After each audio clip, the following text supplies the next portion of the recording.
Assalamualaikum warahmatullahi taala wabarakatuh. Bismillahirrahmanirrahim. Alhamdulillahi rabbil alamin. Wassalatu wassalamu ala asyrafil anbiya'i wal mursalin Sayyidina Muhammad wa ala alihi wa sahbihi ajma'in. Allahumma alimna ma yanfa'una wanfa'na bima 'allamtana wa zidna 'ilma warzuqna fahma وفقهنا في الدين وجعلنا من المخلصين المخلصين. اللهم افتح علينا فتوح العارفين وفهم النبيين وحفظ المرسلين وسرعة إلهام الملائكة المقربين. أما بعد. Dari tuan-tuan, seperti biasa sebelum kita mulakan majlis pada malam ini, marilah kita bersama-sama menghadiahkan Al-Fatihah kepada junjungan kita Nabi Muhammad sallallahu alaihi wasallam, ahli keluarga baginda, para sahabat baginda radhiyallahu anhum ajma'in, para ulama kita, ulama ahli sunnah wal jamaah, dan seluruh kepada kedua ibu bapa kita, datuk-datuk kita, nenek kita, dan seluruh umat Islam, sama ada yang masih hidup ataupun yang telah meninggal dunia. Al-Fatihah.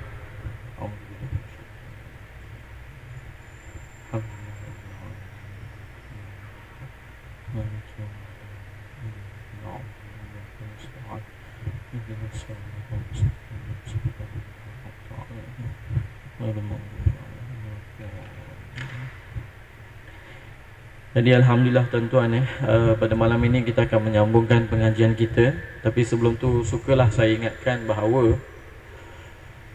sebenarnya walaupun ada orang mempertikaikan menghadiahkan amalan Fatihah dan sebagainya, tapi sebenar-benarnya kalau dia belajar, dia akan tahu bahawa ini adalah akidah ahli sunnah wal jamaah.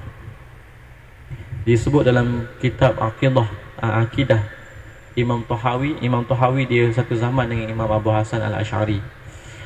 Dia ada mengarang kitab, satu kitab Matan fil Aqidah, yang masyhur dikenali sebagai Akidah Tahawiyah.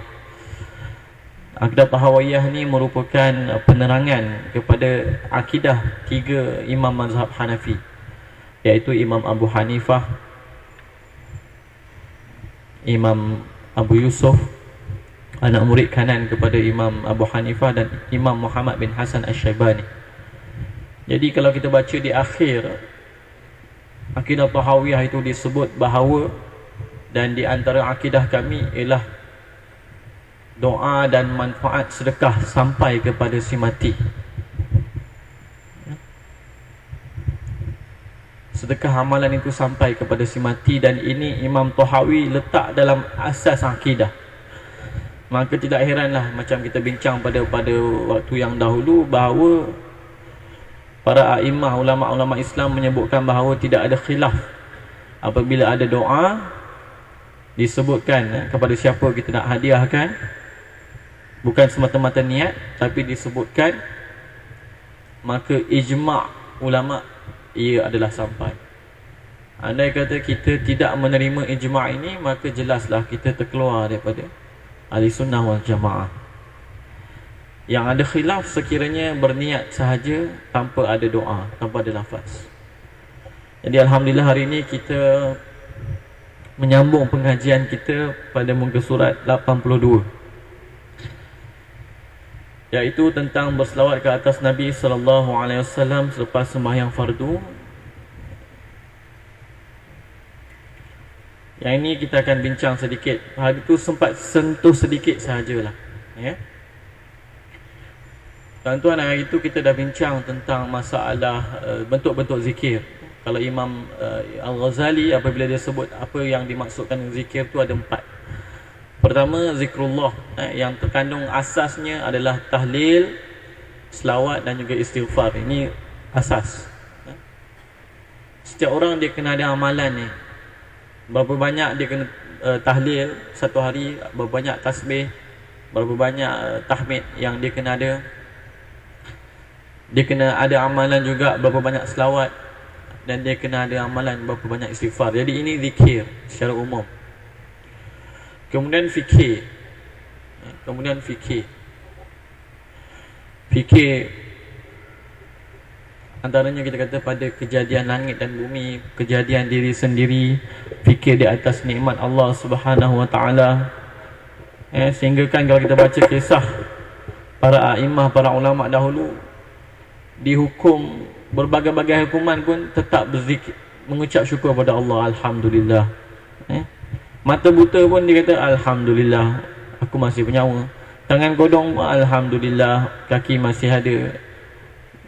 Begitulah para a'immah kita dulu, ulama-ulama kita dulu, dalam setiap keadaan mereka bersyukur. Jadi kalau banyak fikir dan fikir, tuan-tuan, kita memang tak akan dapat hitung lah nikmat yang Allah Subhanahu Wa Taala kurniakan ke atas kita. Dan kalau seseorang itu tidak memikirkan tentang nikmat iman yang Allah Subhanahu Wa Taala bagi pada dia dan tidak ada kerisauan, adakah nikmat iman ini akan kekal sehingga dia mati? Ditakuti, ulama kata tanda-tanda satu orang itu mati dalam su'ul khatimah, iaitu dia tidak pernah rasa bimbang, risau dan syukur di atas nikmat iman yang Allah Subhanahu Wa Taala kurniakan pada dia. Dia tak ada rasa begitu berharga, maka ditakuti orang sebegini akan berakhir hidupnya dalam su'ul khatimah, dan imannya akan tercabut di akhir-akhir hayat dia. Maka walaupun dia beramal sebanyak mana pun pada hidup ini, tapi kalau mati tanpa iman, maka nerakalah. Sebab tu ulama mentafsirkan bahawa man kana akhiru kalamihi la ilaha illallah dakhala al-jannah. Barang siapa yang akhir kalam dia sebelum dia mati la ilaha illallah, masuk ke syurga, maknanya Allah Subhanahu Wa Taala janji tidak akan mengekalkannya di dalam neraka. Itu maksud dakhalal jannah. Barang siapa yang mati dengan iman, Allah Subhanahu Wa Taala janji tidak akan kekalkan dia dalam neraka. Bukan maksudnya, itulah kita kena tengok tafsiran para ulama. Bukan maksudnya seseorang itu akan confirm tidak masuk neraka, tapi janji yang Allah bagi pada dia ialah Allah Subhanahu Wa Taala tidak akan kekalkan dia dalam neraka. Jadi kita banyaklah fikir. Kemudian kita ada bentuk doa, ada ayah. Kemudian doa-doa dan sebagainya. Kemudian tilawah, baca Al-Quran. Jadi ini 4 jenis zikir yang kita sentuh hari itu. Dan kita juga sentuh tentang masalah lalai, tapi itu sangat sedikitlah kita sentuh. Ini timbul apabila satu orang pelajar datang jumpa saya. Dia tanya, ustaz, apa hukum berzikir 1000 kali, hukum zikir 2000 kali, hukum zikir 3000 kali. Jadi kita pun kata, kenapa kita perlu bincang masalah zikir? Berapa banyak kita zikir? Kita banyak lalai ke banyak zikir? Kita banyak lalai ke banyak zikir? Mesti kita banyak lalai. Jangan kata kita nak ikut satu hari, tengok dalam solat sajalah. Tengok dalam solat saja kita dah banyak lalai. Jadi sepatutnya apa yang kita kena tanya pada diri kita ialah apa hukumnya lalai. Sebab kita banyak lalai, bukan kita banyak zikir. Kalau kita banyak lalai, kita kena tanya apa itu hukum lalai. Maka disebut wa may ya'shu 'an dzikrir rahman nuqayyid lahu syaitana fahuwa lahu qarin. Maka barang siapa yang jauh hidupnya daripada mengingati Allah Subhanahu Wa Taala, maka Allah baginya syaitan, akan sertakan, ikatkannya bersama dengan syaitan. Fahuwa lahu qarin. Maka syaitan tu akan jadi orang yang akan jadi teman rapatnya. Jadi itu hukumnya lalai. Dan Allah Subhanahu Wa Taala kata pada Nabi Muhammad sallallahu alaihi wasallam, wala tuti' man aghfalna qalbahu an dzikrina wattaba'a hawahu wa kana amruhu furta. Sebelum tu Allah kata wasbir nafsaka ma'al ladzina yad'una rabbahum bil ghadati wal 'ashyi yuriduna wajhah wa la ta'du 'aynaka 'anhum turidu zinatal hayatid dunya wala tuti' man aghfalna qalbahu an dzikrina wattaba'a hawahu wa kana amruhu furta. Jadi Allah Subhanahu Wa Taala perintahkan kita untuk bersama dengan orang yang sentiasa berzikir pada Allah Subhanahu Wa Taala siang dan malam. Dan Allah kata jangan lari, wala ta'du aina, jangan kau palingkan matamu wahai Muhammad, perhatianmu wahai Muhammad daripada mereka kerana menginginkan hiasan dunia. Dan Allah kata wala tuti' man alfalna qalbahu an dzikrina. Jangan kamu patuhi wahai Muhammad, jangan kamu taat wahai Muhammad orang yang kami lupakan dia daripada zikir kepada kami. Jadi ulama kata dalam hadis, dalam ayat ni surah Al-Kahfi ni, Allah menyandarkan nikmat zikir itu kepada Allah. Dan orang yang lalai itu bukan kerana apa? Kerana aghfalna an dzikrina. Wa man aghfalna wala tuti' man aghfalna qalbahu an dzikrina. Jangan kamu taat kepada orang yang dilalaikan hatinya, kami lalaikan hatinya. Jadi orang yang diberi nikmat untuk berzikir itu, Allah yang bagi dia taufik untuk berzikir pada Allah Subhanahu Wa Taala. Betul? Jadi dia diperintahkan pada Nabi Muhammad jangan taat, jangan bersama dengan orang hati yang lalai. Jadi mana satu bid'ah, berzikir ke tidak berzikir? Yang bid'ah itu tidak berzikir. Berzikir tak bid'ah. Tapi betapa hari ini yang berzikir itu dilihat sebagai bid'ah, yang tak berzikir tak ada apa-apa. Maka ditanya kepada kita hukum, Ustaz, apa hukum berzikir 3,000? 4,000, 10,000, 11,000, 70,000? Tak, itu bukan soalan yang layak patut kita tanya. Apa hukum tak berzikir, Ustaz? Saya hidup, Allah bagi masa 24 jam. Saya hanya ingat Allah 5 minit, 3 minit, 10 minit satu hari. Dalam solat pun saya tak ingat. Tidur apatah lagi. Makan tak ingat bismillah. Jadi patutkah kita tanya hukum berzikir? Sepatutnya kita tanya, Ustaz, macam mana saya nak berzikir? Saya ni lalai. Saya pun kata saya pun lalai. Jadi kena cari guru untuk mengajar kita bagaimana nak elakkan diri daripada lalai. Itu yang patut. Tidak. Maka sebenarnya tuan-tuan, tanda guru yang buruk, yang ulama' su', yang para ulama' sebut sebagai panglima syaitan ni adalah orang yang menjauhkan kita daripada zikir pada Allah. Bila kita baca Quran malam Jumaat, dikatakannya bid'ah. Dalam Al-Quran disebut innama yuridu syaitan an yuqi'a bainakumul adawata wal baghdha wal khamra wal maisir wa yasuddakum an dzikrillah wa 'anis salah. Syaitan tu nak apa? Nak letakkan permusuhan, benci membenci. Letakkan syahwat, arak, judi. Wa yasuddakum an dzikrillah. Dan syaitan itu nak melarang kita, nak menghalang kita daripada zikir pada Allah. Wa 'anis salah, dan daripada sembahyang. Jadi orang yang berjaya melarang umat Islam daripada berzikir pada Allah itu telah melaksanakan tugas syaitan. Maka layaklah para ulama' menyebut mereka ini panglima syaitan. Orang tanya pada kita, apa hukum baca Yasin malam Jumaat? Baik, kita tanya mana lebih baik, lepas sembahyang Maghrib duduk baca Yasin dengan lepas sembahyang Maghrib pergi kedai mamak tengok Liverpool lawan Chelsea. Yang ini dikatakannya bidah, yang itu senyap, tak ada hukum. Tak ada hukum. Tak dibincangkan hukumnya. Jadi tuan-tuan, kita boleh tengoklah bahawa golongan ahli bid'ah ni,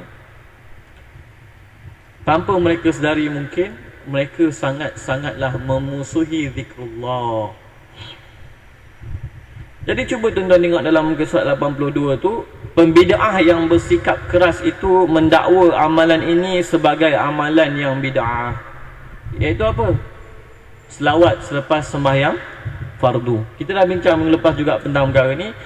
Orang kita amalkan sebelum azan, subhanallah, alhamdulillah, dan seterusnya kita berselawat. Kemudian lepas lepas azan pun kita berselawat. Lepas sembahyang pun sambil bersalam, memang ada nas. Siapa yang bersalam dan berselawat ke atas Rasulullah SAW, Maka sebab itulah apabila kita berselawat, kita bersalam, maka ulama kita menganjurkan kita berselawat. Tapi pembid'ah yang bersikap keras ini siapa lagi tuan-tuan?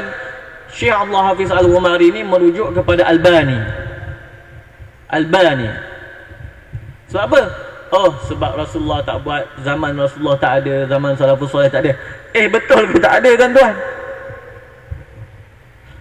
Baik, kalau tak ada sekalipun, adakah dilarang? Kita dah bincang dulu masalah at-tarku. At-tarku laisa bihujjatin fi syar'ina la yaqtadi man'an wala ijabah. Faman ibtagha hadran bitarki nabiyina wa ra'ahu hukman sadiqan wa sawaba qad dhalla an nahjil adillati kulliha qad akhta al-hukm qad dhalla an nahjil adillati kulliha bal akhta al-hukm as-sahiha wa khaba. At-tarku, orang sesuatu perkara yang tidak dilakukan oleh Rasulullah sallallahu alaihi wasallam, tidak dilakukan oleh para sahabat Rasulullah sallallahu alaihi wasallam, tidak dilakukan oleh para salafus soleh, seperti membaca teks ketika membaca khutbah. Mana ada orang buat tentang zaman Rasulullah? Tak ada. Zaman para salafus soleh pun tak ada. Tapi adakah mereka melarang kita membaca teks ketika membaca khutbah? Mana ada larangan tuan-tuan? Sebab tu para ulama kata at-tarku laisa bihujjatin fi syar'ina. Apa yang Rasulullah tak buat, Rasulullah tinggalkan, para sahabat tinggalkan tanpa ada larangan, bukanlah hujah dalam syariat kami. La yaqtadi man'an wala ijabah. Bukan maksud haram, bukan maksud wajib.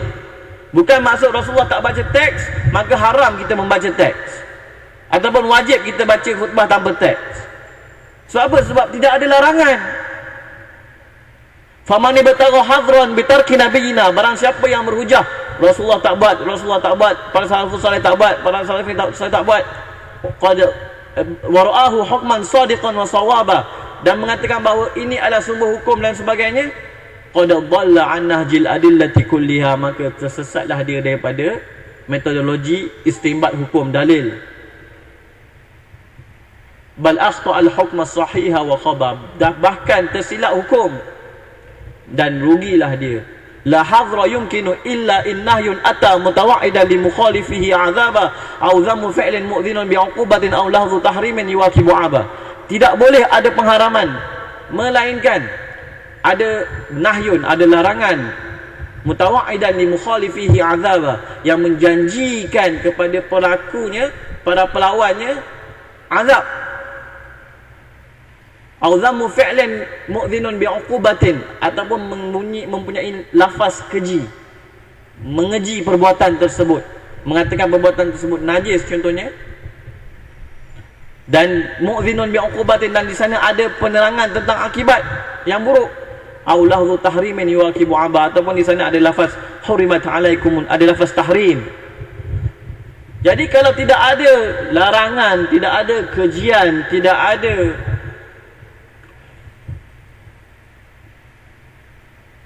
lafaz pengharaman terhadap zikrullah, maka apakah dalil kita nak kata berselawat lepas sembahyang bid'ah, sebelum azan bid'ah, selepas azan bid'ah? Apa dalil kita tuan-tuan? Tak lain tak bukan hanyalah hawa nafsu. Kita menyangkakan bahawa kita menegakkan hukum Islam, tapi sebenarnya kita menjauhkan orang dan menolong menjalankan tugas syaitan, iaitu apa? Menjauhkan orang daripada zikrullah. Maka hiaskan bagi kita bahawa berzikir itu bid'ah, sebab masuk agama, sebab masuk neraka lagi tuan-tuan. Maka lain kali tuan-tuan ya, kalau ada orang datang tanya apa hukum zikir itu, zikir ni, tanyalah dia apa hukum lalai. Tanyalah dia apa hukum lalai. Lebih baik daripada kita bertanya tentang hukum zikir. Sebab bila kita tahu hukum lalai, baru kita tahu hukum zikir. Maka di sana ada ayat yang bentuk umum tentang berselawat ke atas Rasulullah sallallahu alaihi wasallam, ya ayyuhallazina amanu sallu alaihi wasallimu taslima. Maka ayat ini adalah mutlak dan seruan berselawat di dalamnya boleh difahami kepada mana-mana waktu. Lainlah jika terdapat larangan berselawat pada waktu-waktu yang tertentu. Jadi saya lompat sikit tuan-tuan tentang masalah taksis. Muka surat 84 ini. Memang benar terdapat gesaan melakukan selawat pada waktu-waktu yang tertentu, antaranya ialah selepas azan, ketika berdoa, ketika masuk ke masjid, ketika keluar dari masjid. Namun ini tidaklah bererti melakukan selawat pada waktu tersebut dikira sebagai bid'ah. Jadi tuan-tuan, dalil ada dua jenis. Satu dalil yang berbentuk umum, satu dalil lagi yang berbentuk khusus. Dalil yang berbentuk umum contohnya disebut macam Rasulullah disebut dalam Al-Quran, berselawatlah ke atas Rasulullah sallallahu alaihi wasallam dan memberilah salam ke atas baginda sallallahu alaihi wasallam. Dan Rasulullah SAW sebut, barang siapa yang berselawat ke atasku, maka Allah Subhanahu wa taala akan selawat ke atasnya 10 kali. Ini dalil umum. Tidak ada taksis, tidak ada pengkhususan. Dari segi waktu tak ada. Maknanya selawatlah. Lepas subuh, sebelum subuh, tengah malam, tengah siang, tengah matahari, tengah apa. Ini dalil umum.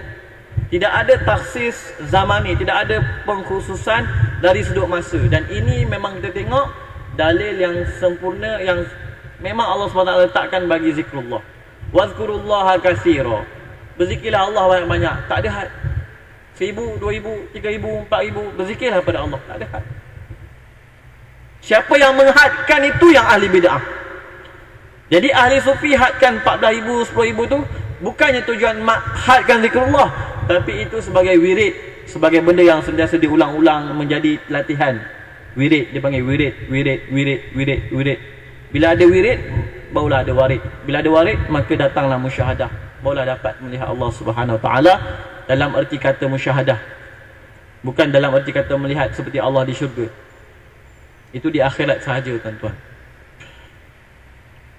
Jadi berbeza antara orang yang menghadkan zikir 14,000, 10,000 ni bukan kerana berkira-kira ataupun kerana mentaksiskan yang umum, mengkhususkan yang umum, tapi kerana ini sebagai menjadikannya wirid. Sebab ada hadis Rasulullah SAW bahawa amalan yang Allah Subhanahu Wa Taala paling suka ialah amalan yang paling istiqamah, walaupun sedikit.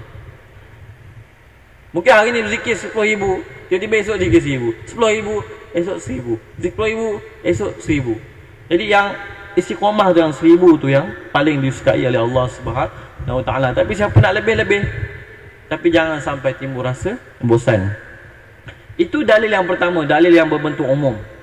Yang kedua, dalil yang berbentuk khusus. Contohnya Rasulullah SAW bersabda, contohnya yang tak disebut di sini, barang siapa yang berselawat ke atasku selepas azan, Allahumma rabb hadhihi da'wati tammah, dan meminta kepada Allah Subhanahu Wa Taala wasilah.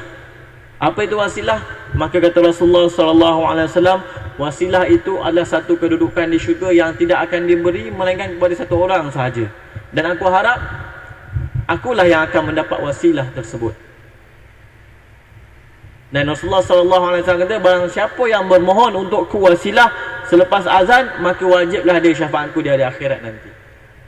Jadi dalil yang pertama berbentuk umum tanpa ada taksis, pengkhususan tempat ke masa ke tidak ada. Dan yang kedua ada pengkhususan masa, iaitu selepas azan.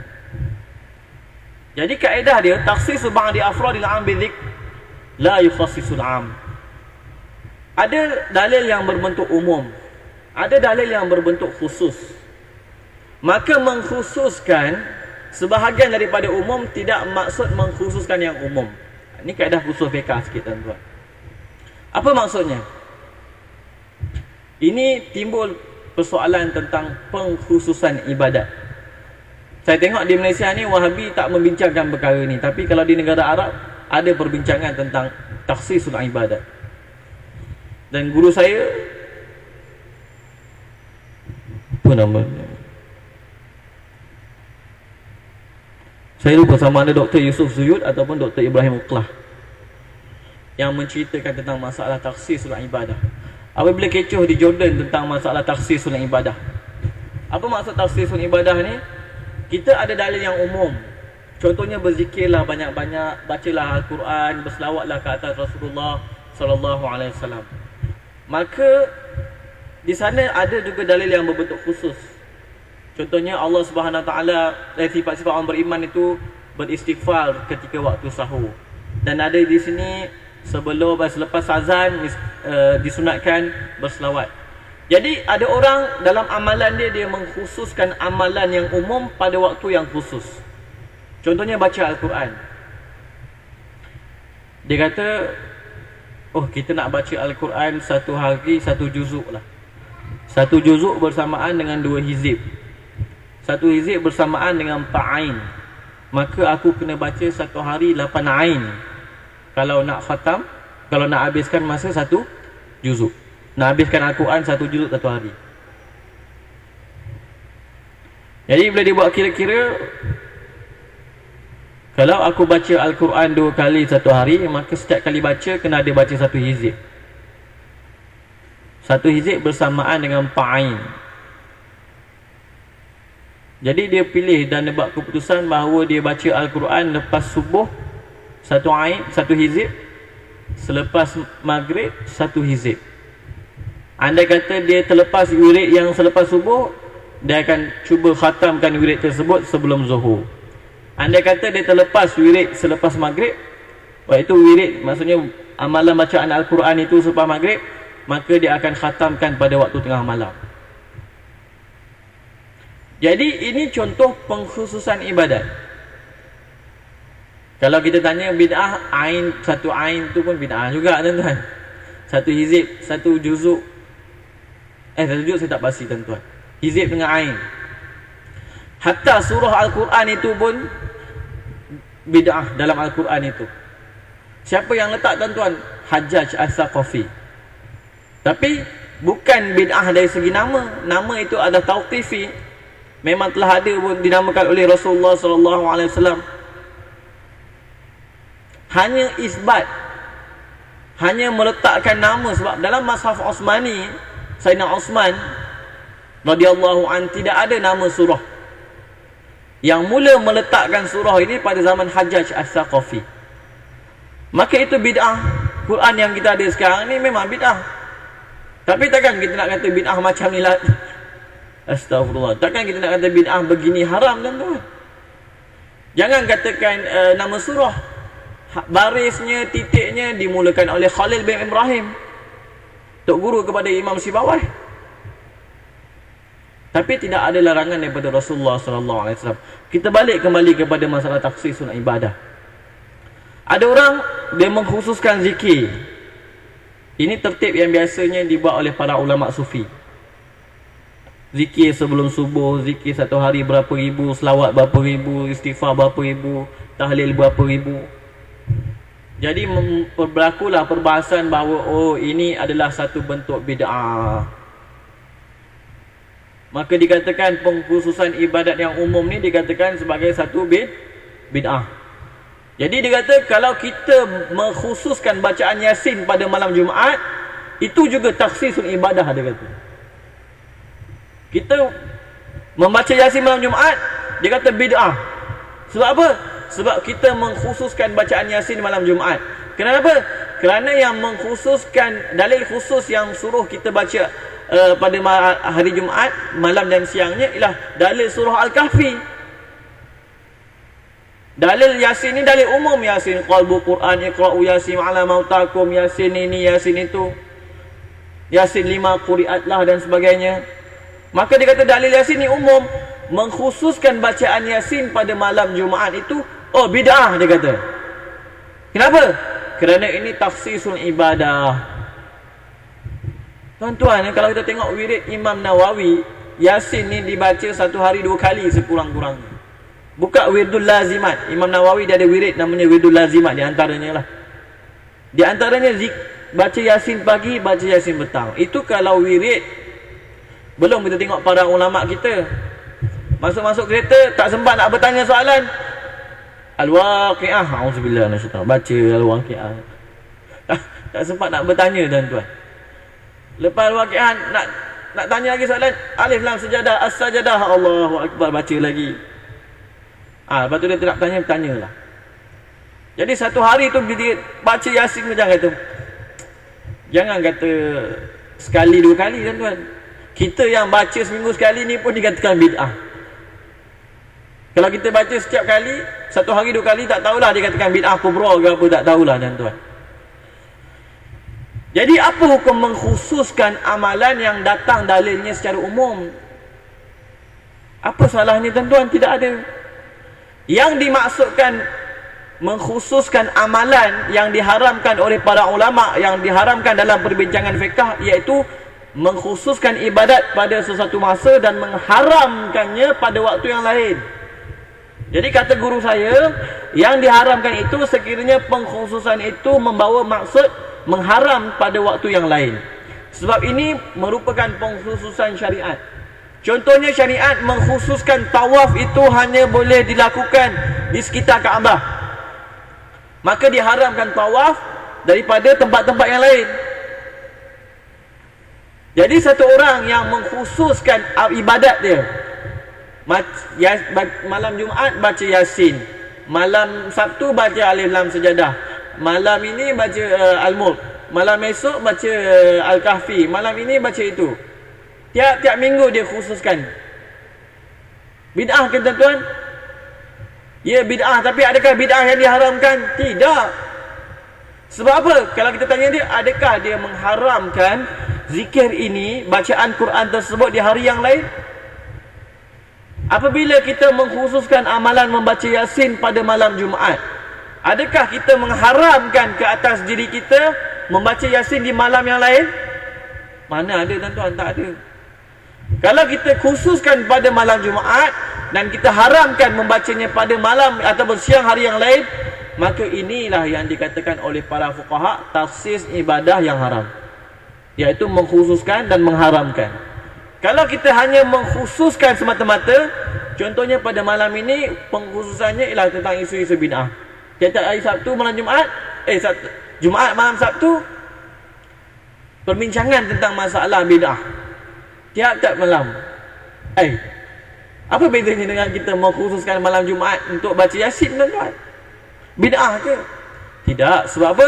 Sebab kita tidak mengharamkan ke atas kita, diri kita, amalan tersebut pada waktu yang lain. Kerana apa? Kerana kalau kita mengharamkan ke atas diri kita amalan tersebut pada waktu yang lain, maka di situ dinamakan tafsis syariat. Maka hendaklah difahami masalah ni. Jadi kata guru kami, baik, kita lihat kepada subjek yang kita belajar.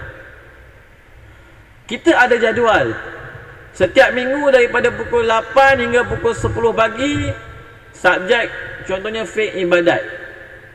Hari Selasa dengan hari Khamis. 8 hingga 10, 8 hingga 10.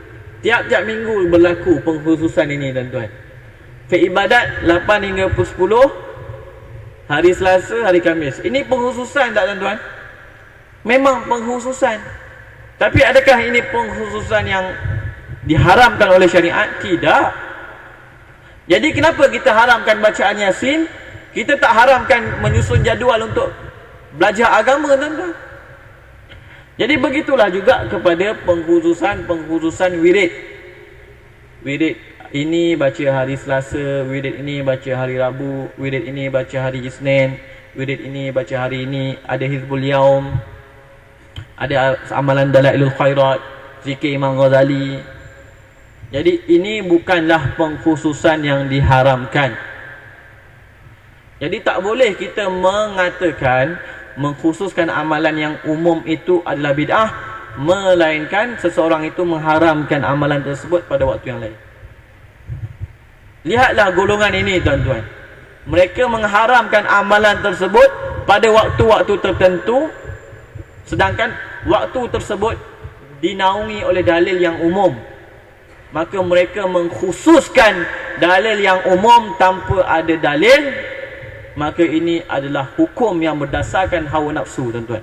Sebab tu kata Allah Subhanahu Wa Taala, wala tuti' man aghfalna qalbahu an dzikrina wattaba'a hawah.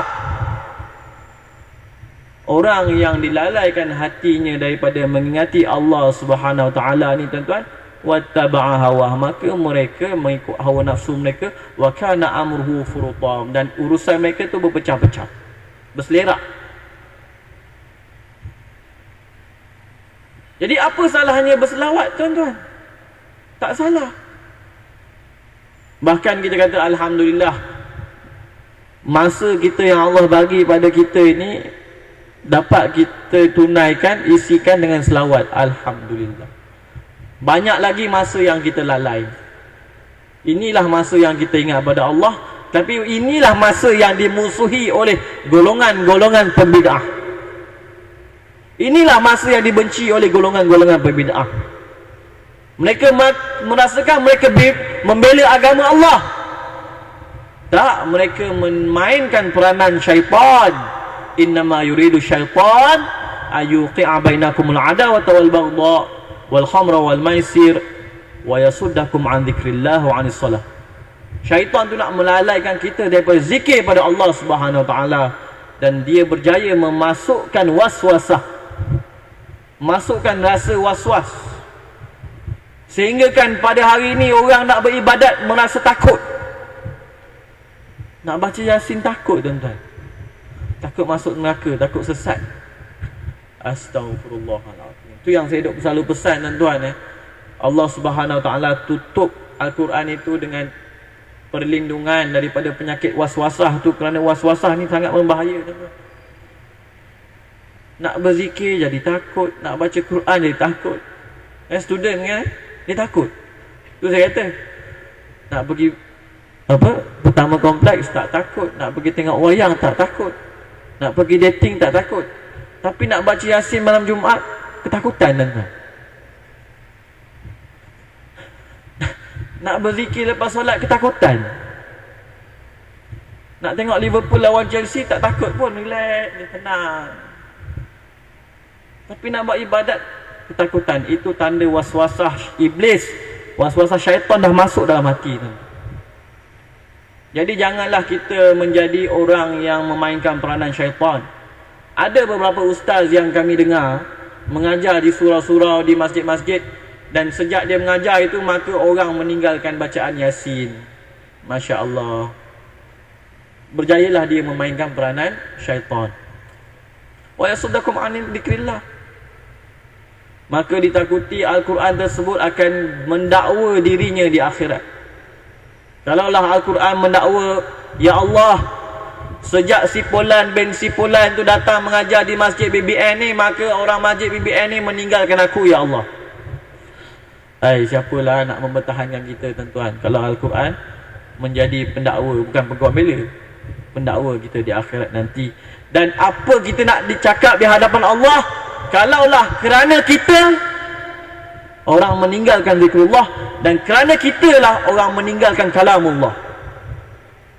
Oh, nampak mengajar pakai serban, pakai aba'ah itu, pakai saiz mata, baca kitab. Tapi kerana kita lah orang jadi lalai, maka layaklah kita dipanggil panglima syaitan, tuan-tuan. Kemudian dah masuk isyak, tapi saya ambil masa sedikit sekejap. Sebab sini hari ni tak ada jemputan tahlil. Tentang muka surat 84 tu, zikir Asma'ul Husna, Al-Asma'ul Husna selepas solat. Maka kata Syekh Abdullah Hafiz Al-Ghumari, di setengah masjid kami, saya 8.45 saya berhenti, insyaAllah 10 minit lah daripada waktu solat isyak. Di setengah masjid kami di Tonjah, selepas menunaikan sembahyang fardu, mereka berzikir dengan nama Allah Al-Latif sebanyak 100 kali atau lebih. Kemudian mereka berdoa kepada Allah dengan namanya Al-Latif. Lantas si pembida'ah yang buta ini, iaitu merujuk kepada Albani, mendakwa perbuatan ini sebagai bid'ah yang tidak termasuk dalam urusan agama. Inilah tuan-tuan, standard lah ni. Hujah dia macam ni, standard lah ni. Berzikir di Malaysia saya tak pernah jumpa lah, tapi saya pernah jumpa satu orang tuan guru, amalan dia selepas sembahyang memang akan bertahlil sebanyak 100 kali. Ramai orang, sikit ke orang belakang dia, itulah dia. La ilaha illallah, la ilaha illallah, 100 kali, tuan-tuan. Subuh ke, zuhur ke, kalau dia jadi imam, itulah dia.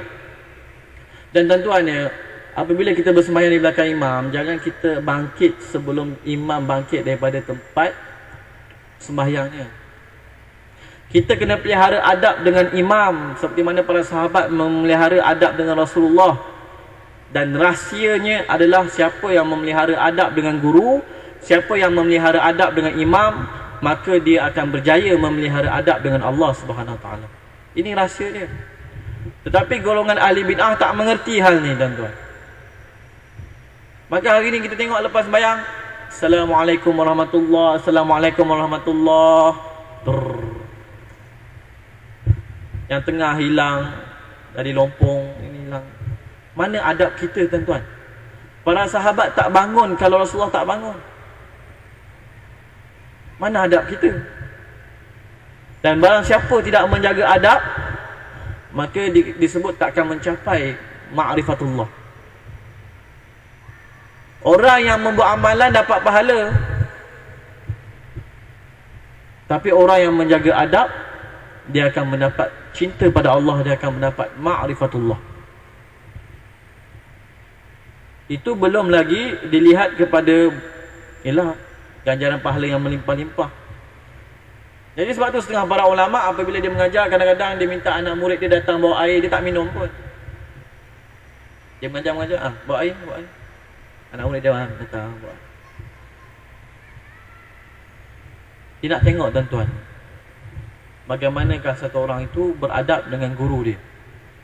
Kenapa? Kerana kalau kita jaga adab dengan guru, maka dapatlah kita jaga adab dengan Allah Subhanahu Wa Taala. Ini dengan guru pun buat tak tahu je, tuan. Itulah itu yang kita risau dengan golongan-golongan yang anti selawat. Mereka begitu anti dengan selawat, anti dengan zikrullah, sehingga kan para ulama kata, andai katalah Rasulullah ada di depan mata dia, agaknya dia buat tak tahu je. Apa taknya selawat bid'ah, ini bid'ah, ziarah kubur bid'ah, itu bid'ah. Maka kalau orang macam ni hidup di zaman Rasulullah, takut-takut dia pandang Rasulullah buat tak tahu je, tuan-tuan. Sehingga kan ulama' beritahu pada kita, Imam Zufar, mungkin tuan-tuan pernah dengar nama Imam Zufar. Dia anak murid kepada Imam Abu Hanifah, satu perguruan dengan Imam Abu Yusuf, Imam Muhammad bin Hasan Al-Syaibani dan Imam Zufar. Imam Zufar ni, tuan-tuan, disebut kenapakah riwayatnya tentang fatwa Imam Abu Hanifah tu banyak yang dhaif? Kerana dia tertinggal satu adab dengan Imam Abu Hanifah. Iaitu apa dia? Ketika dia tengah ambil wuduk, Imam Abu Hanifah lalu depan dia, dia tak bangun. Hanya kerana tidak menjaga adab, tuan-tuan. Maka disebut kurang keberkatannya. Jadi macam kita lah hari ni, tuan-tuan, belajar banyak tapi tak pernah nak beramal. Solat duha berapa? Ada mazhab Hanafi kata 12 rakaat, mazhab Syafi'i kalau Imam Nawawi dalam kitab ni sebut 12 rakaat, dalam kitab ni sebut 8 rakaat, yang muktamad 8 rakaat. Wah. Nak sembahyang duha 8 rakaat, satu takbir boleh, dua takbir nak buat 4 takbir pun boleh, takbiratul ihram. Wah, bincang ni begitu hebat, tuan-tuan. Tapi kalau kita tanya, pernah tak satu hari kita sembahyang duha 8 rakaat, tuan-tuan? Tanya diri sendirilah, saya pun saya kata. Sebab apa? Sebab kurangnya keberkahan, tuan-tuan. Sebab apa? Sebab kita tak jaga adab, niat kita salah. Contohnya lepas sembahyang tu lah, kita tak pelihara adab. Jadi kalaulah kita belajar di belakang satu orang tok guru, dan tok guru tu punya amalan lepas sembahyang la ilaha illallah 100 kali. Kalau ikutkan hati, nafsu memang nak lari lah. Tapi kalau kita fikir pasal adab, ya Allah, jaga, tuan-tuan, jaga. Jadi begini juga, sebahagian masjid di Maghribi selepas sembahyang, maka mereka akan amalkan doa ya latif. Doa Asmaul Husna ni ada 3 cara, tuan-tuan. Baca dengan ya latif ataupun al-latif ataupun latif. Latif ni maknanya yang lembut urusannya, halus urusannya, santun urusannya, sopan urusannya, sehingga tak dapat kita sedar dan nampak. Ya latif. Diriwayatkan bahawa Imam Malik yang dipanggil oleh Hajjaj As-Saqafi yang banyak membunuh, tuan-tuan. Atau para sahabat pun banyak yang terkorban di tangan beliau. Dan diberitahu pada Imam Malik bahawa Hajjaj As-Saqafi nak beliau datang menghadap. Maka di antara doa yang Imam Malik amalkan ialah doa ya Latif. Saya lupa panjang dia tu, tapi pendek saja dia punya lafaz sebenarnya. Tapi doa itulah doa ya Latif. Maka bila Imam Malik radhiyallahu an boleh, rahimahullah pun boleh menghadap Hajjaj As-Saqafi, maka Hajjaj As-Saqafi muliakan dia, tuan-tuan, dengan berkat doa ya Latif. Dan kata setengah para ulama arifin, Allah Subhanahu Wa Taala tajalli kepada Rasulullah sallallahu alaihi wasallam itu dengan tajalli isim ya Latif. Maka dengan keberkatan isim ya Latif, Rasulullah sallallahu alaihi wasallam dapat melihat Allah Subhanahu Wa Taala. Ini sebahagian kata para arifin. Jadi tak heranlah kenapa para ulama memilih ramai ulama memilih doa ya Latif. Tapi doa ini jugalah yang dikatakan oleh Albani sebagai bid'ah. Dan insya-Allah lah pada masa akan datang kita akan bincang tentang zikir Asmaul Husna. Kalau dikatakan bid'ah pun saya tak tahulah, tuan-tuan. Kami yang di sebuah tempat dulu, di tempat yang belajar perhimpunan di sekolah agama, biasalah baca Asmaul Husna tu banyaklah baca. Takkan itu pun bid'ah, tuan-tuan. Imam Dardir Al-Maliki ada mengarang satu manzumah, satu syair berdoa dengan isim Asmaul Husna. Dan juga satu orang Imam Naqsyabandi pun ada mengarang manzumah syair berdoa dengan Asmaul Husna. Jadi insya-Allah kita akan bincanglah dan menjawab tuduhan orang yang mengatakan bahawa berzikir dengan nama-nama Asmaul Husna yang khusus itu adalah bid'ah. Tidak, tuan-tuan. Sebab apa? Sebab Allah kata walillahil asmaul husna fad'uuhu biha. Allah itu ada nama-nama yang indah, nama-nama yang baik, maka berdoalah dengannya, tuan-tuan. Insya-Allah kita akan bincang tentang zikir Asmaul Husna dan menjawab tuduhan orang yang mengatakan bahawa zikir Asmaul Husna ni sebagai bid'ah, seperti Albani. Macam kita katalah bahawa ini adalah tugas syaitan yang dimainkan oleh syayatinul ins, yang dimainkan oleh orang-orang manusia yang memainkan peranan jin, peranan syaitan ini, menjauhkan kita daripada ingati Allah Subhanahu Wa Taala. Insya-Allah kita doa sikit, tuan-tuan. A'udzubillahi minasyaitonir rajim. Bismillahirrahmanirrahim. Alhamdulillahirabbil alamin. Wassalatu wassalamu ala asyrafil anbiya'i wal mursalin sayyidina Muhammad wa ala alihi wa sahbihi ajma'in. Allahumma a'inna ala dzikrika wa syukrika wa husni ibadatik. Allahumma arinal haqqa haqqan warzuqna ittiba'ah wa arinal batila batilan warzuqna ijtinabah. Wa sallallahu ala sayyidina Muhammad wa ala alihi wa sahbihi wasallam. Walhamdulillahirabbil alamin. Taqabbalallahu minkum. Kita tangguhkan dengan tasbih kafarah dan subhanallah.